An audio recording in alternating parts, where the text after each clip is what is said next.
Hi everyone, welcome to Simran's chemistry class. आज हम discuss करेंगे सीएसआईआर नेट के प्रीवियस ईयर क्वेश्चंस को। तो पहला क्वेश्चन है the correct statement for the reactants A and B to give product C and D is. तो हमारे पास एक रिएक्टेंट है ए, दूसरा रिएक्टेंट है बी। हम इसमें वाटर ऐड कर रहे हैं तो हमें दो प्रोडक्ट्स मिल रहे हैं सी और डी। हमें बताने के कौन सा रिएक्टेंट जो है वो कौन सा प्रोडक्ट दे रहा है। इसके रिगार्डिंग हमारे पास चार ऑप्शंस है। फर्स्ट ऑप्शन है कि ए जो है वो सी देगा और बी रिएक्टेंट जो है वो डी प्रोडक्ट देगा। सेकंड ऑप्शन है कि ए जो है वो डी प्रोडक्ट देगा और बी सी प्रोडक्ट देगा। थर्ड ऑप्शन है कि ए और बी जो है वो आइडेंटिकल अमाउंट्स देंगे सी और डी की। और लास्ट ऑप्शन है कि ए और बी जो दोनों हैं वो डी देंगे। राइट, सो लेट्स सी कि हमारे पास कौन सा रिएक्टेंट कौन सा प्रोडक्ट देगा। सबसे पहले अगर हम इसकी बात करें OSO2 पीएच की, इसको हम इस तरह से लिख सकते हैं एक्सपैंड करके OSO2 पीएच। राइट, अब ये जो ग्रुप है this is a very good leaving group. क्यों ये गुड लिविंग ग्रुप है? बिकॉज ये एक वीक बेस है। राइट, क्योंकि वीक बेस है, गुड लिविंग ग्रुप है, और ये कह सकते हो कि एक स्टेबल आयन है। Since it's a stable ion it's a good leaving group. जो ये लीव होता है O negative, S double bond O double bond O pH, ये जो होता है ये स्टेबल होता है due to resonance, that's why it's a good leaving group. Right, तो होगा क्या कि अब देखो इंट्रामोलिकुलर रिएक्शन होंगे, ऑक्सीजन के पास जो है वो लोन पेयर्स हैं और ये हमारे पास partially positive partially negative because it's a living group. So oxygen जो है अपने लोन पेयर से इस पर अटैक करेगा और ये यहाँ से लीव करेगा। तो देखो हमारे पास किस तरह से एक 5 मेंबर रिंग बनेगी। This is number 1 2 3 4 5। राइट, तो ऑक्सीजन है नंबर 1। इस तरह से हमने 5 मेंबर रिंग बनाई। Oxygen is 1, next second third fourth fifth. Fifth पे हमारे पास लिविंग ग्रुप लगा था वो तो लीव कर गया, एक मिथाइल लगा हुआ है फिफ्थ पे। इस तरह से ऑक्सीजन के पास एक मिथाइल ग्रुप इधर लगा हुआ है और ऑक्सीजन पे जो है वो पॉजिटिव चार्ज है सिंस इसने अटैक किया है। तो हमारे पास ये इंटरमीडिएट बनेगा। उसके बाद वाटर जो है वो इस पे अटैक करेगा।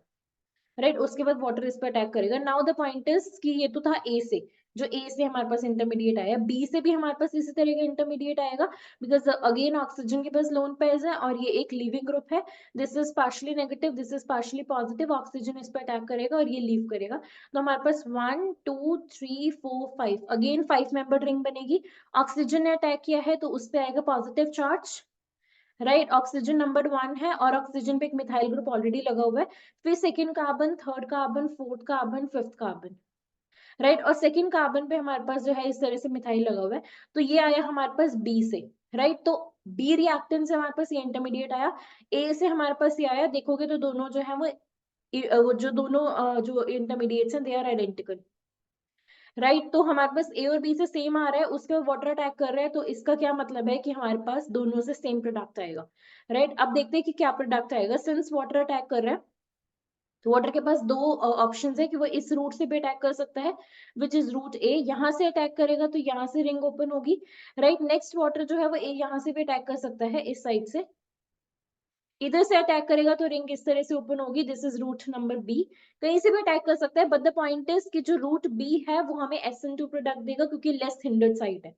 राइट, लेस क्राउडेड है रूट बी। राइट, बट ऐसा नहीं है कि रूट ए से प्रोडक्ट नहीं मिलेगा, हमें दोनों प्रोडक्ट्स मिलेंगे। ये अलग बात है एक मेजर और माइनर, बट दोनों हमें प्रोडक्ट्स मिलेंगे। तो अगर हम रूट ए फॉलो करते हैं तो रूट ए से हमारे पास क्या होगा, वाटर ने अटैक किया इस कार्बन पे, तो देखो यहाँ पे हमारे पास इस कार्बन पे लग गया water OH2 positive. Right, second carbon पे this is attach to carbon number second, और सेकंड कार्बन पे एक मिथाइल ऑलरेडी अटैच्ड है, सेकंड कार्बन है थर्ड से अटैच्ड, फिर फोर्थ, फिर फिफ्थ। फिफ्थ के साथ हमारे पास लगा हुआ है ओ पे हमारे पास है मिथाइल इस तरह से। और उसके बाद क्या होगा, अगेन वाटर मीडियम में प्रेजेंट है, वो यहाँ से एक प्रोटॉन लेगा और हमारे पास न्यूट्रल प्रोडक्ट बनाएगा कौन सा, OH, ये मिथाइल। इस तरह से थर्ड कार्बन फोर्थ फिफ्थ और यहाँ पे ऑक्सीजन और ये।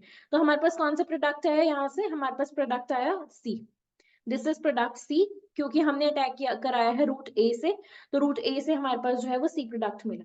राइट, ध्यान से देखोगे तो दोनों सेम प्रोडक्ट्स हैं, सी और ये वाला। राइट, बिकॉज यहाँ पे ऑक्सीजन के साथ मिथाइल है और इस कार्बन पे देखोगे तो इस कार्बन पे, लास्ट कार्बन पे, इस कार्बन पे एक मिथाइल अटैच है, एक OH है, यहाँ पे भी एक, इस लास्ट कार्बन पे एक मिथाइल है, एक OH है, तो दोनों सेम प्रोडक्ट्स है। Right, now let's talk about the product D. जब रूट बी से अटैक होगा, राइट, अगर रूट बी फॉलो हो रहा है, देखो ध्यान से रूट बी, बी से वाटर ने अटैक किया है, इस तरह से रिंग ओपन हुई है, तो फिफ्थ कार्बन पे लगेगा water, so OH2 plus, this is attached to fifth carbon, fifth carbon attached है फोर्थ से, फोर्थ अटैच्ड है थर्ड से, थर्ड अटैच्ड है सेकंड से, सेकंड पे मिथाइल लगा हुआ है और इस पे लगा हुआ है नेक्स्ट पे ऑक्सीजन, और ऑक्सीजन पे एक मिथाइल लगा हुआ है इस तरह से। उसके बाद फिर से वाटर आएगा, वाटर आएगा, वाटर डीप्रोटोनेट करेगा और इसे न्यूट्रल बनाएगा, तो हमारे पास आएगा OH, और इस तरह से third carbon, second carbon, oxygen, second पे मिथाइल अटैच्ड है, और ये है, ये कौन सा प्रोडक्ट है, ये हमारा प्रोडक्ट है डी। ध्यान से देखो, जो OH है वो लास्ट कार्बन पे है, और इस कार्बन पे हमारे पास एक जगह मिथाइल है और एक जगह OMe है, इस लास्ट कार्बन पे भी एक जगह मिथाइल है एक जगह OMe है, दोनों प्रोडक्ट सेम है। सो COD, एक बार हमें देखो, हमारे पास अगर रूट ए है, रूट ए फॉलो हो रहा है तो हमारे पास सी प्रोडक्ट मिल रहा है, रूट बी फॉलो हो रहा है तो हमारे पास डी प्रोडक्ट मिल रहा है, और ए और बी दोनों सेम इंटरमीडिएट्स दे रहे थे, तो ए और बी जो है वो आइडेंटिकल अमाउंट्स ऑफ सीओडी देंगे। जितना ए ने सी देना था और जितना ए ने डी देना था, सेम अमाउंट में बी भी सीओडी दे रहा है, बिकॉज हमारे पास सेम इंटरमीडिएट बन रहा है, राइट। तो ये था इस क्वेश्चन का concept, C is the correct option, right. इसको एक बार और अगर हम समराइज करना चाहें तो हम क्या कहेंगे कि सबसे पहली बात तो this is a good leaving group, because again ये एक स्टेबल लाइन है, ऑक्सीजन ने यहाँ पे अटैक करना है, ये लीव करेगा, यहाँ पे भी ऑक्सीजन सॉरी, ये ऑक्सीजन यहाँ पे अटैक करेगा और ये लीव करेगा, तो हमारे पास क्या मिल रहा है, हमारे पास सेम इंटरमीडिएट बन रहा है, सेम इंटरमीडिएट बन रहा है। अब हमारे पास जो इंटरमीडिएट बन रहा था उसमें दो ऑप्शन थे, वाटर जो है वो दो डायरेक्शन से अटैक कर सकता था, तो एक तो था वो SN2 प्रोडक्ट देता जो कि ज्यादा, जो कि लेस क्राउडेड साइड थी, बट इट डजंट मीन कि दूसरा प्रोडक्ट नहीं मिलेगा, दूसरे रूट से भी अटैक होगा। तो बट द पॉइंट इज कि जितना ए ने सी और जितना ए ने डी देना है, सेम अमाउंट में बी भी सी और डी देगा, right. So that means the correct option for this question is C, right. यहाँ हम मेजर माइनर की बात नहीं कर रहे, यहाँ हम रिलेटिव अमाउंट्स की बात कर रहे हैं, right. So this was the concept about this question, now let's move on to the next one. The next question states the correct statement are about the reactions of X and Y with NaNH2R। हमें X given है, हमें Y given है। NaNH2 हमारे पास होता है Na plus NH2 minus, और NH2 minus जो है वो बहुत ही strong base है। It's a strong base, क्योंकि क्यों strong base है, क्योंकि प्रोटोन एक्सेप्टर है। It's a proton acceptor, proton acceptors जो होते हैं वो ब्रॉन्स्टेड बेसिस होते हैं बेसिकली, राइट। और नेक्स्ट पॉइंट की बात करें, अगर हम एक्स की बात करें, तो एक्स में हमारे पास ये जो हाइड्रोजन है ये एसिडिक है, right. This proton is acidic. क्यों एसिडिक है, देखो जब ये प्रोटोन लूज होगा -H प्लस, या फिर हम कह सकते हैं जो बेस ने, जो NH2 नेगेटिव ने इसको एब्स्ट्रैक्ट किया, तो हमारे पास क्या बनेगा, कार्बन आयन बनेगा। इस सेंट्रल कार्बन पे 3 pH लगे हुए हैं इस तरह से, और इस पे एक नेगेटिव चार्ज है, राइट। अभी जो नेगेटिव चार्ज है वो बहुत ज्यादा स्टेबल है। क्यों स्टेबल है, this is highly stable, the reason being is कि अगर हम पीएच को एक्सपैंड करके रखें, लिखें पीएच मींस फिनाइल रिंग इस तरह से, तो ये रेजोनेंस स्टेबलाइज्ड है, ये नेगेटिव चार्ज यहाँ जाएगा और ये जो नेगेटिव चार्ज है वो रिंग में जो है वो डीलोकलाइज होगा, और इस तरह के हमारे पास 3 फिनाइल रिंग्स हैं, right. So this is triphenyl carbanion and this is highly stable, right. Why, due to resonance, due to resonance, क्योंकि negative charge is highly delocalized over 3 benzene rings, so that's why ये जो proton है वो बहुत ही ज्यादा acidic है, right. इसको हम अल्टीमेटली ये भी बोल सकते हैं कि एक बहुत ही अच्छा ब्रॉन्स्टेड एसिड है, ब्रॉन्स्टेड एसिड है। ब्रॉन्स्टेड एसिड्स का मतलब होता है प्रोटोन डोनर्स, क्योंकि बहुत अच्छा प्रोटोन डोनर है, so it's a strong Brønsted acid, right. अगर हम वाई की बात करें, बिकॉज हमें कंपेयर करना है, तो देखो वाई में ये जो है प्रोटोन एसिडिक है, बिकॉज और कहीं पे भी प्रोटोन प्रेजेंट नहीं है, तो NaNH2 which means NH2 negative आएगा, इस प्रोटोन को लेगा, ये अपने इलेक्ट्रॉन्स यहाँ रखेगा, तो हमारे पास अल्टीमेटली जो है कौन सा कॉन्जुगेट बेस बनेगा, वो बनेगा इस तरह से, क्योंकि प्रोटोन लूज करने के बाद जो एसिड है वो कॉन्जुगेट बेसिस बनाता है। और ये जो है हमारे पास एक प्लेनर सिस्टम है, सबसे पहली बात साइक्लिक है, second thing, third thing is कि इसमें हमारे पास 4 and pi इलेक्ट्रॉन्स है, राइट। 4 पाई इलेक्ट्रॉन्स है ना, 2 तो आए हैं इस डबल बॉन्ड से, 2 आए हैं इस नेगेटिव चार्ज से, तो इसके पास 4 पाई इलेक्ट्रॉन्स है, जिसका मतलब है कि सिस्टम हमारे पास एंटी एरोमेटिक है। अब देखो इस सिस्टम में, जो ये वाला हमारे पास सिस्टम था वाई, इसने एक प्रोटोन लूज किया, राइट। काम तो इसने ब्रॉन्स्टेड एसिड का किया, because it's a proton donor, but जो अल्टीमेटली हमारे पास जो कॉन्जुगेट बेस बना, वो हमारे पास बना एक anti aromatic system which is highly unstable, right. अगर क्योंकि अगर ये हमें अनस्टेबल प्रोडक्ट दे रहा है तो ये हमें प्रोडक्ट नहीं देना चाहेगा, सो द पॉइंट इज कि जो वाई है वो हमारे पास लेस एसिडिक है, और कैसे लेस एसिडिक है, लेस ब्रॉन्स्टेड एसिडिक है, राइट। तो अगर हम बात करें अपने इस ऑप्शन की डी की, which states that X is a stronger Bronsted acid than Y, तो ये स्टेटमेंट बिल्कुल करेक्ट है। राइट, क्योंकि यहाँ पे तो नेगेटिव चार्ज स्टेबलाइज हो रहा है, इसका कॉन्जुगेट बेस जो है वो हाईली स्टेबल है, दैट मीन्स ये बहुत ही ज्यादा फेवरेबल रिएक्शन है। राइट, तो डी तो करेक्ट है। नेक्स्ट अगर हम बात करें ए की, which states X reacts faster than Y, which is also correct. क्योंकि एक्स जो है वो ज्यादा फास्ट रिएक्ट करेगा, क्यों? क्योंकि ज्यादा एसिडिक है, जैसे बेस ने अप्रोच किया क्विकली इस प्रोटोन को लेगा और हमारे पास कार्बन आयन बनाएगा, सो एक्स जो है वो फास्ट रिएक्ट करेगा। बी ऑप्शन कहते हैं Y react faster, which is wrong, क्योंकि बेस आएगा, बेस अगर इस प्रोटोन को रिमूव करेगा तो बहुत ही अनस्टेबल सिस्टम मिल रहा है जो कि नहीं मिलना चाहेगा। राइट, नहीं बनना चाहेगा, सो वाई जो है वो बहुत ही स्लो रिएक्ट करेगा और इवन नहीं के बराबर ही रिएक्ट करेगा। Next statement is X and Y behave as Lewis acids, which is also wrong, क्योंकि लुईस एसिड्स हमारे पास इलेक्ट्रॉन एक्सेप्टर्स होते हैं, बट यहाँ पे हम ब्रॉन्स्टेड एसिड्स की बात करें, लुईस एसिड्स की बात नहीं कर रहे। देखो कॉन्सेप्ट क्या है कि अगर हम बात करें ब्रॉन्स्टेड एसिड की, सब Bronsted acid is proton donor, it's a proton donor, और ब्रॉन्स्टेड बेस प्रोटोन एक्सेप्टर। लेकिन अगर हम लुईस एसिड्स की बात करें तो Lewis acid is electron acceptor, यहाँ पे इलेक्ट्रॉन्स की बात नहीं हो रही, यहाँ प्रोटॉन्स की बात हो रही है, सो लुईस एसिड्स वाला जो पॉइंट है वो भी गलत है। So correct option for this question is are B option, which states की ए और डी करेक्ट है।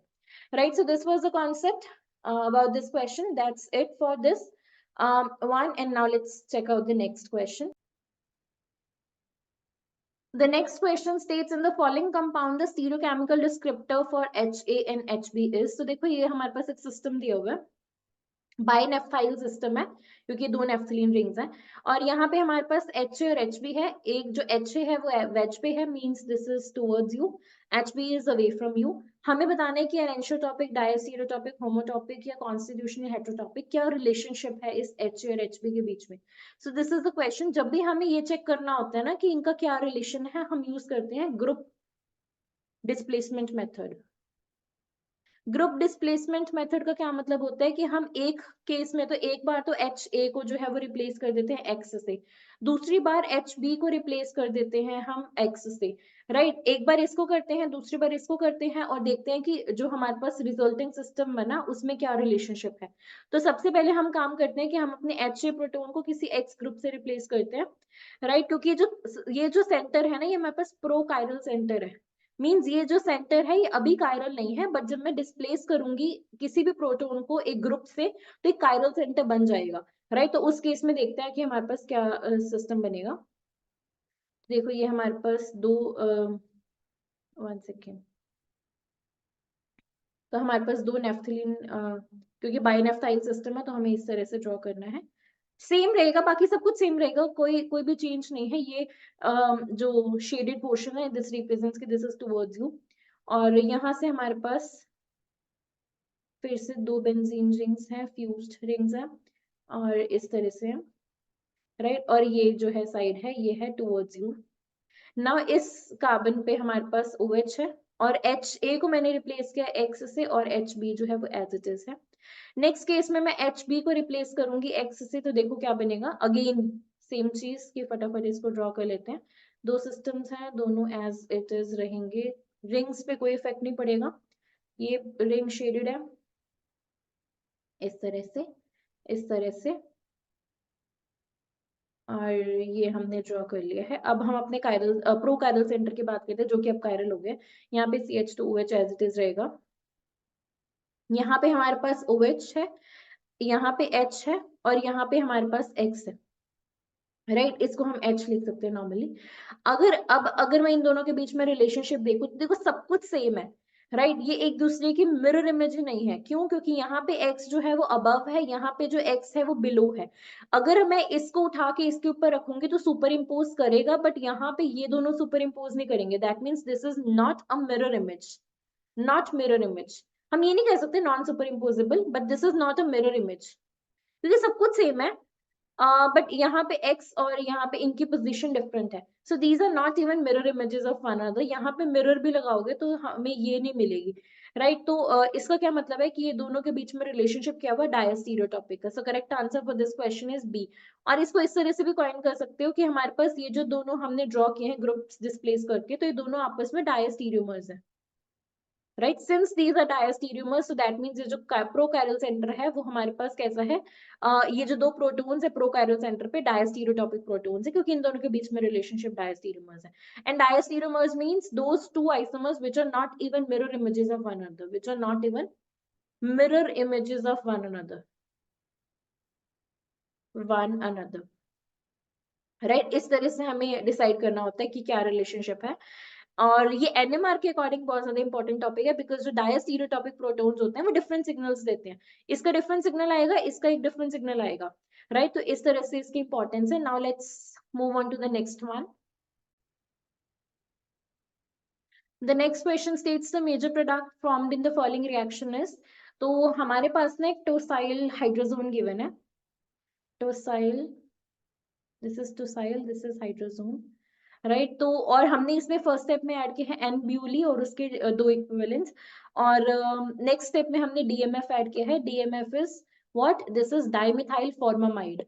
डाइमिथाइल फॉर्मामाइड मींस इस तरह से, formamide means amide and dimethyl means इसके ऊपर दो मिथाइल ग्रुप्स अटैच्ड है. And this is the structure of DMF.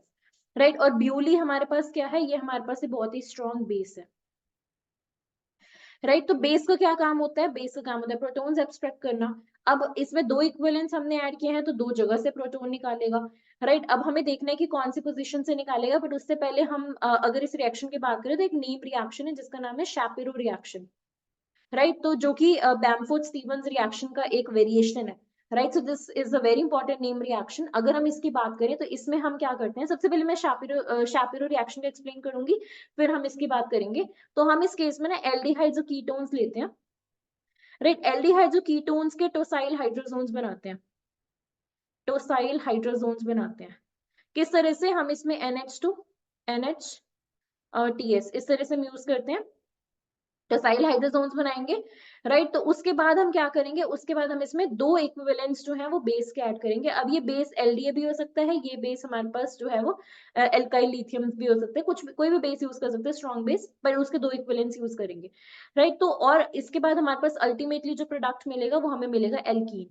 तो एल्डिहाइड और कीटोन से एल्कीन बनाने का बहुत ही ज्यादा इंपॉर्टेंट प्रोसेस है शैपिरो रिएक्शन. राइट, बट इस क्वेश्चन में इन्होंने स्टार्ट टोसाइल हाइड्रोजोन से किया है, तो ये जो पहला स्टेप है वो तो स्किप हो गया. राइट, बट जो एग्जामिनर है वो एल्डिहाइड्स और कीटोन से भी स्टार्ट करवा सकता था. तो हमने इस तरह से लेना है. राइट, इसमें अगर हम NH2 NH TS लगाएंगे तो यहाँ से हमारे पास जो है वो हमारे पास डबल बॉन्ड NHTS इस तरह से बनेगा. राइट, और यहाँ पे जो दो इक्विवेलेंट्स ऑफ बेस है वो कहाँ से, देखो जो पहला इक्विवेलेंट है बेस का, जो फर्स्ट इक्विवेलेंट है बेस का वो तो यहाँ से ले लेगा प्रोटॉन को. राइट, यहाँ पे आ जाएगा नेगेटिव. जो दूसरा इक्विवेलेंट है ऑफ बेस है वो कहाँ से लेगा, वो यहाँ से लेगा क्योंकि अल्फा कार्बन से. राइट, ये जो हमारे पास कार्बन है इस पे फंक्शनल ग्रुप लगा हुआ है और ये अल्फा कार्बन है. अल्फा कार्बन जो होता है वो बेस, जो अल्फा प्रोटॉन्स होते हैं वो एसिडिक होते हैं, तो बेस जो दूसरा इक्विवेलेंट है वो यहाँ से लेगा. उसके बाद जो है सिर्फ रीअरेंजमेंट होगी और उसके बाद नेक्स्ट स्टेप में जो है हमारे पास कोई जो जो इंटरमीडिएट बनेगा, नेक्स्ट स्टेप में हम अब कोई इलेक्ट्रोफाइल ऐड करेंगे. इस केस में हमने डीएमएफ ऐड किया है एज इलेक्ट्रोफाइल, कोई भी इलेक्ट्रोफाइल हम ऐड कर सकते हैं तो हमारे पास अल्टीमेटली एल्कीन मिलेगा. इलेक्ट्रोफाइल नहीं भी ऐड करना तो H+ करा के वर्कअप कर दो तो हमारे पास अल्टीमेटली एल्कीन मिलेगा. सो ये रिएक्शन है हमारे पास. तो और एक बात और इम्पोर्टेंट है कि जो एल्कीन बनती है ना वो कौन सी एल्कीन बनती है, वो हमारे पास लेस सब्स्टिट्यूटेड एल्कीन बनती है. वेरी इंपॉर्टेंट पॉइंट, क्योंकि स्टीरियो सिलेक्टिव रिएक्शन है, एल्कीन बनेगी no doubt, but less substituted वाली जो एल्कीन है वो बनेगी. तो ये रिएक्शन है Shapiro reaction. Now apply the same concept to this question. Let's see ये हमारे पास क्या प्रोडक्ट मिलेगा. सबसे पहले दो इक्विवेलेंट्स हमने ऐड किया ना, तो पहला इक्विवेलेंट कहाँ जाएगा, पहला इक्विवेलेंट जाएगा इसके ऊपर, यहाँ से लेगा एब्स्ट्रैक्ट करेगा. इसको ना यहाँ पे ड्रॉ करते हैं, इस तरह से हमारे पास आएगा डबल बॉन्ड N N, यहाँ पे नेगेटिव. राइट, और यहाँ पे है TS. और दूसरा इक्विवेलेंट जो है वो यहाँ से लेगा, और ये जो नेगेटिव चार्ज है क्योंकि हमने ब्यू ली ऐड किया है तो इसको जो है Li+ जो है काउंटराइन की तरह इसको बैलेंस करेगा. तो दूसरा जो इक्विवेलेंट है वो यहाँ से लेगा क्योंकि इसका अल्फा प्रोटॉन ये है.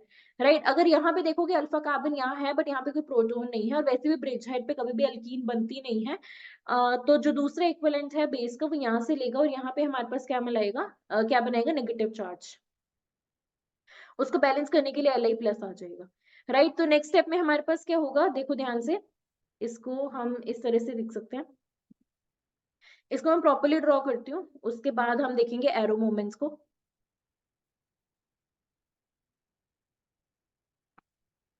यहाँ पे n नेगेटिव, यहाँ पे है ts और यहाँ पे है negative charge. No doubt Li plus and La plus यहाँ पे है। ये नेगेटिव चार्ज यहाँ शिफ्ट होगा, राइट, और ये जो डबल बॉन्ड है यहाँ शिफ्ट होगा, और ts जो है टोसाइल ग्रुप बीइंग लिविंग ग्रुप, ये लीव करेगा। तो अल्टीमेटली हमें क्या मिलेगा, हमें मिलेगा इस तरह से, ये बाकी सब कुछ एज इट इज। यहाँ पे आएगा डबल बॉन्ड और यहाँ पे सिंगल हो जाएगा, यहाँ पे आएगा डबल बॉन्ड n और नेगेटिव चार्ज इस पे एज इट इज रहेगा, राइट। नेक्स्ट स्टेप में अब हमारे पास क्या होगा, ये जो नेगेटिव चार्ज है, राइट, नेक्स्ट स्टेप में देखो हमारे पास क्या होगा कि यहाँ पे इसको बैलेंस करने के लिए La प्लस लिख सकते हो। तो नेक्स्ट स्टेप में हमने DMF ऐड किया है, डाइमिथाइल फॉर्मामाइड। तो डाइमिथाइल फॉर्मामाइड हमारे पास इस तरह से होता है, double bond O N Me और Me। यहाँ से हम ना इसको भी रिमूव कर सकते हैं, ये इसने यहाँ पे प्लेस किया अपने इलेक्ट्रॉन्स को, यहाँ से ये नेगेटिव चार्ज यहाँ पे आ जाएगा, और इस तरह से हमारे पास पहले तो N2 गैस को रिलीज कर दो, क्योंकि N2 जो है वो एक बहुत ही अच्छा लिविंग ग्रुप है। ये रिलीज हो जाएगा तो हमारे पास एक कार्बनाइन बनेगा, यहाँ पे sp2 कार्बन पे कार्बनाइन बना है तो स्टेबलाइज्ड है। नेक्स्ट स्टेप में ये जो कार्बनाइन है ये यहाँ पे अटैक करेगा इलेक्ट्रोफिलिक सेंटर पे, ये जो इलेक्ट्रॉन पेयर्स है ऑक्सीजन पे जाएंगे, तो हमारे पास क्या मिलेगा, क्योंकि sp2 सेंटर है तो यहाँ पे स्टीरियो की भी कोई दिक्कत नहीं है। यहाँ पे आएगा कार्बन, ये आया O नेगेटिव, इस पे लगा हुआ है एक H ऑलरेडी, यहाँ पे है N Me। Right, next step में जो O नेगेटिव है ये वापिस आएगा, बिकॉज ये एक लिविंग ग्रुप का काम करेगा, लीव करेगा। तो यहाँ पे हमारे पास जो फाइनल प्रोडक्ट है, यहाँ पे मैं ड्रॉ कर रही हूँ, final product is going to be this one, कि यहाँ पे डबल बॉन्ड और यहाँ पे C डबल बॉन्ड OH। तो अगर ऑप्शंस को देखोगे तो करेक्ट ऑप्शन हमारे पास आता है A, राइट, और ये सारे ऑप्शन जो है वो बाकी के रॉन्ग है। तो A is the correct answer for this question. So जो क्वेश्चन था ना वो बेस्ड था शापिरो रिएक्शन पे, शापिरो रिएक्शन पे। कॉन्सेप्ट मैंने एक्सप्लेन कर दिया था कि हम दो इक्विवेलेंस बेस के यूज करते हैं। पहला इक्विवेलेंट तो जाते हैं नाइट्रोजन वाले प्रोटोन को लेकर, दूसरा जो है वो अल्फा प्रोटोन को लेगा। बट अगर एक से ज्यादा अल्फा प्रोटॉन्स होते हैं तो ध्यान रखना कि हमेशा लेस सब्स्टिट्यूटेड वाले जो एल्कीन होते हैं वो अल्टीमेटली बनते हैं, तो वहां से प्रोटोन को रिमूव करना जो लेस सब्स्टिट्यूटेड एल्कीन दे, राइट। तो उसके बाद एल्कीन बनाने के बाद हमें क्या करना है, पहले स्टेप में तो टोसाइल को रिमूव कर दो, दूसरे स्टेप में नाइट्रोजन को रिमूव कर दो, तीसरे स्टेप में इलेक्ट्रोफाइल को अटैक करा दो। अगर कुछ भी नहीं दिया हुआ तो उसको वर्कअप करके जो है वो न्यूट्रलाइज करा दो, राइट। सो ये कॉन्सेप्ट था। That's it for this question. Now let's quickly check out the last one, right. So अब ये क्वेश्चन क्या कहते हैं, लास्ट क्वेश्चन है, the major product found in the following reaction is. तो हमारे पास इस तरह से एक नाइट्रो कंपाउंड गिवन है, हम फर्स्ट स्टेप में ऐड कर रहे हैं बेस और isopropyl CHO। What is this isopropyl CHO? This basically means C double bond OH, right. ये जो है ग्रुप ये आइसोप्रोपाइल ग्रुप है। और नेक्स्ट स्टेप में हम ऐड करें TiCl3 और H2O। सो लेट्स सी कि हमारे पास क्या प्रोडक्ट आएगा। चार ऑप्शंस सामने है। सो सबसे पहले हमारे पास जो है इस तरह से NO2 गिवन है। पहले स्टेप में हम अगर बेस ऐड कर रहे हैं तो बेस का काम हम सबको पता है एसिडिक प्रोटोन लेना। बट कौन सा प्रोटोन एसिडिक है, इसका जो अल्फा प्रोटोन है वो एसिडिक है, because it's a very good electron withdrawing group. Electron withdrawing group है तो ये जो प्रोटोन्स है एसिडिक हो जाते हैं। तो बेस जो है वो यहाँ से प्रोटोन लेगा OH negative, because it's Na plus OH minus. So यहाँ से प्रोटोन लेगा और यहाँ पे हमारे पास आएगा नेगेटिव चार्ज। नेक्स्ट स्टेप में हमने आइसोप्रोपाइल दिस CHO ऐड किया है, तो इसका मतलब है आइसोप्रोपाइल CHO मींस हमने ये वाला जो है ग्रुप ऐड किया है। तो हमारे पास होगा क्या, ये इलेक्ट्रोफिलिक सेंटर है, partially positive, this is partially negative. ये यहाँ पे अटैक करेगा और यहाँ से इलेक्ट्रॉन पेयर जाएंगे। तो हमारे पास अल्टीमेटली क्या बनेगा, इसको नंबर कर देते हैं 1 2। तो हमारे पास यहाँ पे फर्स्ट कार्बन है, सेकंड कार्बन है, सेकंड कार्बन पे NO2 अटैच्ड है ऑलरेडी, और सेकंड कार्बन से ही हमारे पास जो है ये वाला इलेक्ट्रोफिलिक कार्बन जुड़ा है जिसपे O नेगेटिव है, राइट। और इस तरह से हमारे पास आइसोप्रोपाइल ग्रुप अटैच्ड है। तो नेक्स्ट स्टेप में अब क्या होगा हमारे पास, नेक्स्ट स्टेप में जो है वो वर्कअप होगा, वर्कअप के बाद हमारे पास इस तरह से न्यूट्रल प्रोडक्ट मिलेगा OH, और इस कार्बन से इस तरह से दो जो है मिथाइल ग्रुप्स अटैच्ड है। नेक्स्ट स्टेप में हमारे पास गिवन है TiCl3 H2O। कौन सी रिएक्शन है, this reaction is Nef reaction. Nef reaction का क्या काम होता है, जो अगर कहीं कभी भी देख लो ना TiCl3 H2O और हमारे पास सबस्ट्रेट में NO2 हो तो वो इसको कन्वर्ट कर देते हैं कार्बोनिल में। नेफ रिएक्शन का मतलब होता है कि NO2 को कार्बोनिल में कन्वर्ट करना, कार्बोनिल में। और रिएजेंट्स TiCl3 H2O, तो होगा क्या, कार्बोनिल में इसको कन्वर्ट कर दो, बहुत इंपॉर्टेंट नेम रिएक्शन है, इनडायरेक्टली डायरेक्टली एग्जामिनर पूछ सकता है, so this will be the final product. Options को देखोगे so directly B is the correct answer, because यहीं पे हमारे पास ये कार्बोनिल और नेक्स्ट कार्बन पे अल्फा कार्बन पे OH अटैच है और इसके साथ इस तरह से दो मिथाइल ग्रुप्स अटैच है, राइट। तो for this question B is the correct answer. दो कॉन्सेप्ट्स थे इसमें, सबसे पहली बात तो पता होना चाहिए था कि कौन सा प्रोटोन एसिडिक है और किस, और आइसोप्रोपाइल CHO के स्ट्रक्चर क्या है, किस तरह से अटैक होगा, और उसके बाद हमें पता होना चाहिए था कि नेफ रिएक्शन के बारे में, right. So that's it for now, I hope कि वीडियो क्लियर होगी। Thank you so much.